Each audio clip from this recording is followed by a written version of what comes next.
बिस्मिल्लाहिर्रहमानिर्रहीम। मोअज़्ज़ज़ सामीन, अस्सलामु अलैकुम। उम्मीद है आप खैरियत से होंगे।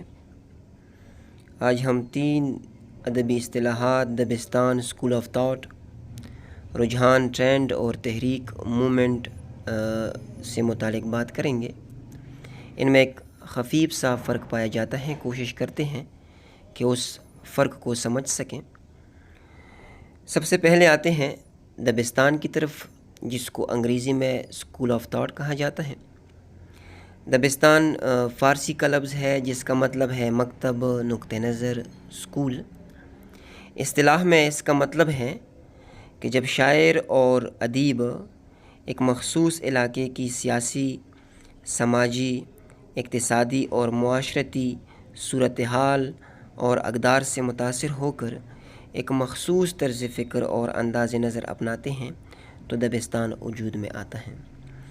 एक बात नोट कीजिए कि दबिस्तान का ताल्लुक़ एक मख़सूस इलाके से होता है।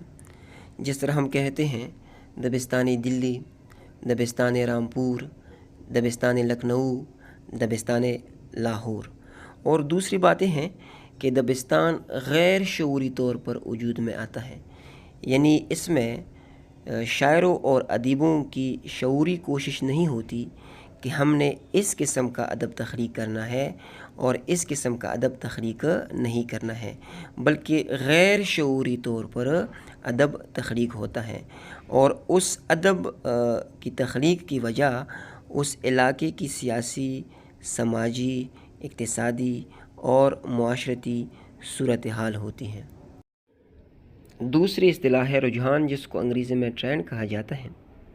रुझान अरबी लफ्ज़ है जिसका मतलब है झुकाव, रग़बत, मेलान, दिलचस्पी। इस्तिलाह में इसका मतलब है कि हर इलाके का एक मख़सूस मिजाज होता है, मख़सूस हालात होते हैं, मख़सूस एहसास होता है। वक्त के तकाज़ों को मद्देनज़र रख कर एक ख़ास तरफ झुकाव होता है। ये सारी चीज़ें अदब को मुतासिर करती हैं, क्योंकि मैं बार बार ये कह चुका हूँ कि अदब और समाज का आपस में गहरा रिश्ता है। समाज में जो भी तब्दीली आती हैं, अदब बराह रास्त उस तब्दीली से मुतासिर होता है। शायर और अदीब जब इन चीज़ों को मद्देनज़र रख कर, असरी तकाज़ों को मद्देनज़र रख कर लिखते हैं तो अदबी रुझान वजूद में आता है।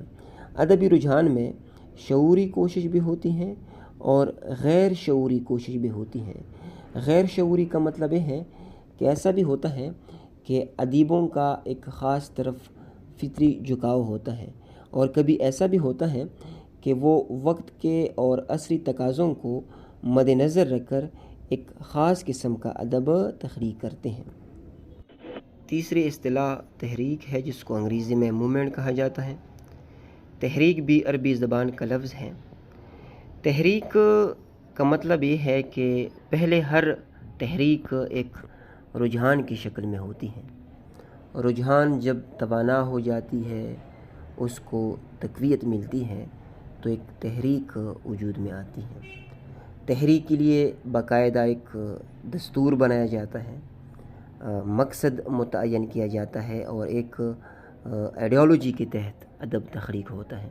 मिसाल के तौर पर तरक्की पसंद तहरीक का एक दस्तूर मौजूद था, और तरक्की पसंद तहरीक से वाबस्ता शुअरा और अदीब उस दस्तूर की पासदारी करते थे कि हमने ऐसा अदब तख़लीक़ करना है जिसमें मिडल क्लास के मसाइल का ज़िक्र हो। हमने ऐसा अदब तख़लीक़ करना है जो अवाम में शऊर पैदा करे। हमने अदब में सरमायादाराना निज़ाम की जो करिस्तानियाँ हैं, सरमायादाराना निज़ाम ने जो मसाइल पैदा किए हैं हमारे समाज में, उनकी निशानदही करनी है।